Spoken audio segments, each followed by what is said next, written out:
Hello दोस्तों, आपका आपके अपने यूट्यूब चैनल रीजनिंग 100 में स्वागत है। तो दोस्तों, आज हम रीजनिंग के इम्पोर्टेंट सेट नंबर 11 को सॉल्व करने वाले हैं, जो हमारे होने वाले किसी भी आगामी रेलवे, एसएससी या किसी भी कम्पिटिटिव एग्जाम की परीक्षाओं के लिए हमारा जो ये सेशन है वो महत्वपूर्ण होने वाला है। ओके, तो चलिए दोस्तों शुरू करते हैं आज के सेशन को। आपसे रिक्वेस्ट है कि आप वीडियो को प्लीज़ पूरा ज़रूर देखिएगा। ओके, चलिए देखिए, आज का पहला क्वेश्चन है हमारा कि नीचे दिए गए 4 शब्दों में से 3 संगत हैं और एक असंगत है। जो असंगत शब्द है उसका हमें चयन करना है, यानी इसमें से जो असंगत विकल्प है उसका हमें चयन करना है। अच्छा, आप अगर ध्यान से देखो तो जो 4 हमें विकल्प दिए गए हैं उसमें है मित्र, विरोधी, सहकर्मी और साथी। ओके, अगर हम इन 3 की बात कर ले, मित्र, सहकर्मी और साथी, तो ये कहीं ना कहीं से पॉजिटिव साउंड जो हमें है वो जनरेट कर रहे हैं। मित्र है हमारा, ये हमारा सहकर्मी यानी ये मेरा हेल्प करता है, ये मेरा साथी है। जबकि यहाँ पे जो विरोधी शब्द दिया हुआ है ये जो है यहाँ पे हमें भिन्न समझ में आ रहा है ना जी, क्योंकि मित्र जब है तो हमारा साथ देगा ही, और साथी है तो सहकर्मी भी होगा। तो विरोधी शब्द यहाँ पे बिल्कुल भिन्न है। Option number B is the correct answer. Okay, आगे देखिए, आगे है कि उस विकल्प का चयन करें जिनका तीसरे पद से वही संबंध है जो दूसरे पद का पहले पद से है। ओके जी, ओके, देखिए, जैसे लेखक का संबंध कलम से है, जो लेखक होता है उसके लिए कलम जो है उसका सबसे बड़ा शस्त्र है। तो लेखक का संबंध जिस प्रकार कलम से है, कलम रहेगा तभी वो अपनी लेखनी को पूर्ण करेगा। उसी प्रकार शल्य चिकित्सक का मतलब क्या है? अच्छा, शल्य चिकित्सक का मतलब आप बताओ। शल्य चिकित्सक का मतलब होता है जो ऑपरेशन करता है, जो डॉक्टर ऑपरेशन करता है उसे शल्य चिकित्सक कहते हैं। तो शल्य चिकित्सक यानी कि जो डॉक्टर ऑपरेशन करता है उसके लिए क्या जरूरी है? उसके लिए क्या जरूरी है? तो उसके लिए दोस्तों जरूरी हो जाता है नस्तर, यानी कि जो वो पतला सा चाकू जैसा होता है ना, ब्लेड जैसा, नस्तर उसे कहते हैं। तभी तो वो फोड़ा, फुंसी, घाव या जो भी चीज़ें हैं ऑपरेशन करने के लिए उस नस्तर का यूज करेगा। तो शल्य चिकित्सक के लिए क्या जरूरी है? नस्तर, जैसा लेखक के लिए कलम जरूरी है। ओके, अब नस्तर रहेगा तभी तो काटेगा, पहले ऑपरेशन करेगा नस्तर से तो काटेगा, फिर टाका लगाएगा। ओके, तो इसमें से हमारा क्या हो जाएगा? तो शल्य चिकित्सक का संबंध किससे हो जाएगा? तो शल्य चिकित्सक का संबंध हो जाएगा हमारे नस्तर से। ओके, ठीक है, समझ में आया? Option number B is the correct answer. आगे देखिए, आगे है कि निम्नलिखित शब्दों को एक तार्किक और सार्थक क्रम में व्यवस्थित कीजिए। यानी जो हमें ये शब्द दिए हुए ना, उन्हें शुरू से लेकर उनके बड़े होने तक की व्यवस्था को जो है यहाँ पे करेक्ट वे में इंगित करना है। यानी कि अब यहाँ पे समझो कि जब एक पौधा जनरेट होता है तो उसकी प्रोसेस क्या होती है, ये हमें यहाँ पे बताना है। ओके जी, तो चलिए हम बताते हैं। अच्छा, सबसे पहले हम क्या करते हैं? तो किसी पौधे को जनरेट करने के लिए सबसे पहले हम बीज लगाते हैं ना सर। तो ऑप्शन नंबर 3 पहले हो जाएगा, ये वाला। बीज जब लगाते हैं तो आप देखते हो थोड़े दिन बाद उसमें से क्या होता है, वो अंकुरित होता है, मतलब अंकुरित होने लगता है, हरा सा हल्का सा चीज़ हमें दिखाई देता है उसमें से। तो उसके बाद क्या हो जाएगा? तीसरे के बाद हमारा हो जाएगा पहला अंकुरित होता है। जब अंकुरित होता है तो उसके अंदर से 2 पत्तियाँ जैसी अंकुर निकलती हैं, तो फिर हमारा हो जाएगा चौथा। ओके, और जब अंकुर निकलता है तो फिर बड़ा होता है, बड़ा होकर क्या बनता है? वो पौधा बनता है। ऑप्शन नंबर 2, फिर वो पौधा हो गया, और पौधा जब उससे बड़ा हो जाता है तो पेड़ बन जाता है। यानी कि ये काल क्रम रहा एक बीज को छोटे से बड़ा होने में, यानी कि 3, 1, 4, 2, 5। ऑप्शन की बात करें तो option number B is the right answer. Okay, next question देखिए। नेक्स्ट क्वेश्चन है कि एक ही पासे के 2 अलग अलग स्थितियां जो है यहाँ पे दर्शाई गई हैं, जिनके फलकों पर 1 से 6 तक संख्याएं लिखी हुई है। उस संख्या का चयन कीजिए जो संख्या 6 वाले फलक के विपरीत फलक पे होगा। संख्या 6 वाले फलक के जो विपरीत फलक पे होगा वो हमें फाइंड आउट करना है। ओके, अब आप कहोगे कि सर इसमें 6 दिया ही नहीं है। हाँ जी, बिल्कुल 6 नहीं दिया है, फिर भी इसका आंसर तो आना ही है। अब देखो कि अब क्या करो। अब यहाँ पे हमें करना क्या है कि 6 वाले फलक के विपरीत फलक पे हमें फाइंड आउट करना है। ओके, तो अगर यहाँ पे 3 दिया हुआ है और यहाँ भी 3 दिया हुआ है, ओके, तो तो जब 3 दिया हुआ है तो आप यहाँ पे देखो कि 3 वाले फलक के विपरीत फलक पर कौन कौन सी संख्याएं नहीं होंगी। तो 3 वाले फलक के विपरीत फलक पर आपका 4 नहीं होगा, 1 नहीं होगा, 2 नहीं होगा और 5 नहीं होगा। ठीक है, तो अब देखो जब 3 वाले फलक के विपरीत फलक पर ये चारों संख्याएं नहीं होंगी तो बचता है हमारा ऑप्शन में 1 नहीं होगा, 2 नहीं होगा, 4 नहीं होगा, तो होगा क्या, तो बचता है हमारा 3। तो 6 वाले फलक के विपरीत फलक पर क्या हो जाएगा, तो ऑप्शन नंबर ए यानी कि 3 is the correct answer. Okay, चलिए अगला और नेक्स्ट क्वेश्चन देखिए। कह रहा है कि निम्नलिखित विकल्पों में से वह शब्द चुनिए जो दिए गए शब्दों के अक्षरों का प्रयोग करके नहीं बनाया जा सकता।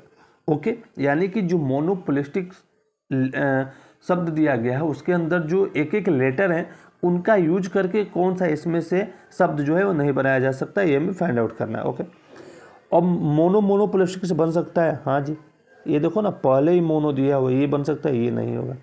लिस्ट की बात करो तो देखो आप यहाँ पे LIST दिया हुआ है, ये भी बन जाएगा, ये भी नहीं होगा। लूप की बात करो तो LOOP लूप भी बन जाएगा क्योंकि L भी है, O भी है और P भी है, ये भी नहीं होगा।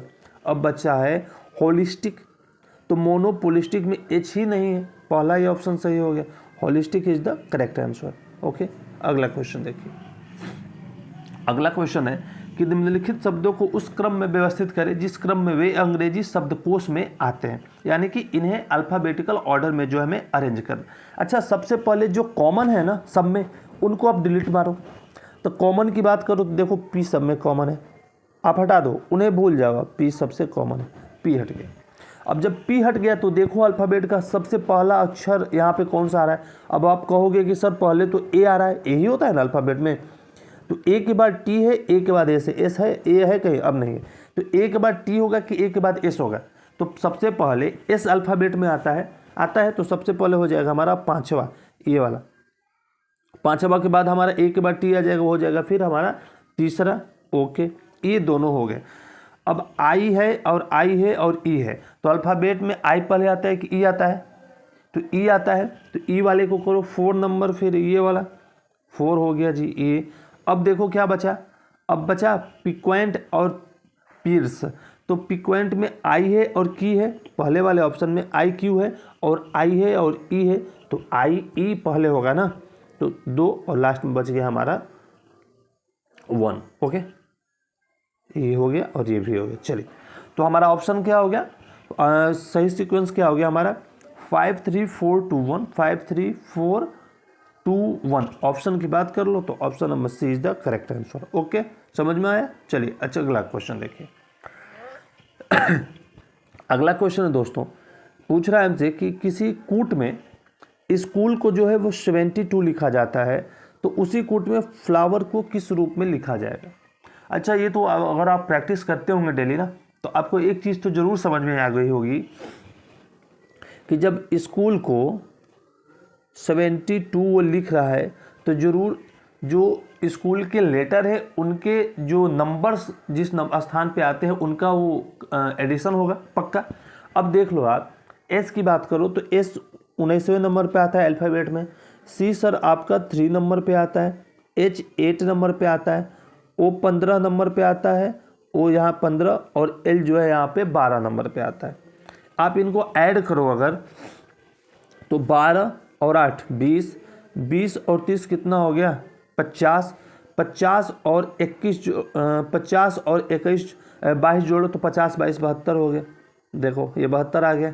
ओके, समझ में आया कि जो लेटर है ना उनका नंबर अल्फ़ाबेट में कौन सा है वो पुट करके हमें ऐड कर देना है। ओके, तो जब ये आ गया तो हमें किसका निकालना है, फ्लावर का। अब हमें पैटर्न समझ में आ गया, हम फ्लावर का निकाल लेते हैं। आइए फ्लावर का निकालते हैं, FLOWER फ्लावर। फ्लावर का निकालो तो F का क्या होता है, F 6ठे नंबर पे आएगा, L 12वें नंबर पे आएगा। ओके, O अभी हमने देखा 15 नंबर पे आएगा, W जो है हमारा वो 23 नंबर पे आता है, E जो है 5 नंबर पे आता है और R जो है आपका सर वो 18 नंबर पे आता है। आप ऐड करो इसको, अब देखो कोई आपका आंसर आ जाने वाला है। ऐड जब करो तो देखो यहाँ पे 12 है और यहाँ पे 18 है, कितना हो गया 12 18 30 हो गया, 30 हो गया, 30 और 20 देखो कितना हो गया, 30 और 20 यहाँ 50 हो गया, 50 और 29 जोड़ दो, 50 और 29 तो कितना हो जाएगा 79 हो जाएगा, 79 देखो option number B is the right answer. Okay आगे देखिए, पूछ रहा है कि उस संख्या का चयन कीजिए जो निम्न श्रेणी में प्रश्न चिन्ह के स्थान पर आएगी। ओके यानी कि यहाँ पे जो हमें पता करना है कि यहाँ पे कौन सी संख्या जो है आने वाली है। अच्छा तो इसके लिए हमें करना क्या होगा, इसके लिए जो हमें है वो पहले इनके नंबर्स को इनका जो वो पैटर्न है वो पैटर्न को हमें समझना होगा कि किस पैटर्न के आधार पे ये जो सीरीज जो है चल रही है, तभी तो 135 के बाद क्या आएगा पता कर पाएंगे ना। ओके तो चलिए अब देखो मैं आपको एक चीज़ फिर से बता रहा हूँ, जब भी संख्या है अगर पास पास में हो, निकट हो एक दूसरे के, तो आप उनका सबसे पहले डिफरेंस निकाल के चेक कीजिए। ओके क्योंकि 15 के बाद 18 है, बहुत ज़्यादा बढ़ नहीं रहा है, थोड़ा सा बढ़ रहा है तो थोड़ा सा डिफरेंस होता है। हाँ जब बहुत ज़्यादा बड़ा होता है ना तो मल्टीप्लाई करते हैं। ओके अब 15 से 18 कोई मल्टीप्लाई होगा क्या, डिफरेंस ही निकाल के देखेंगे, 3 हो रहा है। 18 से 27 सीधी सी बात है +9 का डिफरेंस है। 27 से 54 27 27 54 ही होता है तो +27 का डिफरेंस है। अब यहाँ पे देखो सर 54 और 135 की अगर आप बात कर लो तो 54 और 135 में आपका 1 और 8 81 का डिफरेंस है। अच्छा एक चीज़ देखो, ये तो हमें समझ में आ गया कि संख्याएं जो हैं वो 3 के मल्टीपल में है पक्का, क्योंकि ये 3 है 9 है 27 है और 81 है। ओके अब देखो 3 का अगर 3 से मल्टीप्लाई करो तो 9 आ जाएगा, 9 का फिर 3 से मल्टीप्लाई करो तो 87 आ रहा है, 87 का फिर 3 से मल्टीप्लाई करो तो 81 हो रहा है, तो 81 को सर 3 से मल्टीप्लाई करो ना तो कितना हो जाएगा 243 243 हो जाएगा। जब 243 ही हो गया तो 135 में 243 को तुरंत ऐड कीजिए, तो 5 and 3 243, 5 और 3 कितना हो जाएगा 5 और 3 8, 24 3 27 और 10 37 हो गया यहाँ पे, यानी कि 378 हमारा यहाँ पे करेक्ट आंसर हो रहा है। देखो कहाँ है ऑप्शन में 378, option number D is the correct answer. Okay अगला क्वेश्चन देखिए दोस्तों, पूछ रहा है कि नीचे दिए गए पैटर्न का ध्यानपूर्वक अध्ययन करें और बताएं कि इसमें प्रश्न चिन्ह के स्थान पर कौन सी संख्या आएगी, यानी कि प्रश्न चिन्ह के स्थान पर जो संख्या आएगी ना वो हमें बतानी है, वो हमें फाइंड आउट करनी है। अच्छा जो आपको ये त्रिभुज दिया गया है इसमें 4 नंबर्स हैं, 4 अक्षर हैं, 3 है 7 है 6 है और 39। फिर दूसरे वाले में 4 3 12 60 और 2 6 18 और क्वेश्चन मार्क, यानी कि हमें एक क्वेश्चन मार्क की जो वैल्यू है, क्वेश्चन की वैल्यू जो है फाइंड आउट करनी है, किसका यूज करके, यानी कि जब क्वेश्चन की वैल्यू फाइंड आउट करनी है तो 2 का यूज करोगे आप, 6 का यूज करोगे और 18 का यूज करोगे, इन्हीं का यूज करके ना क्वेश्चन मार्क की वैल्यू जो है आप फाइंड आउट कर सकते हो, यही तो बचे हैं। ओके तो अब आप देखो, तो यानी कि हमें जो वृत्त में है उन्हीं का मान हमें जो है वो पता करना है कि वो कैसे आ रहे हैं। ठीक है, यानी कि हमें यहाँ पे जब वृत्त दिया हुआ है आप समझिए, तो इस वृत्त का मान यूज करना पता करना है, तो वृत्त का मान कैसे पता करोगे 2 6 और 8 का यूज करके।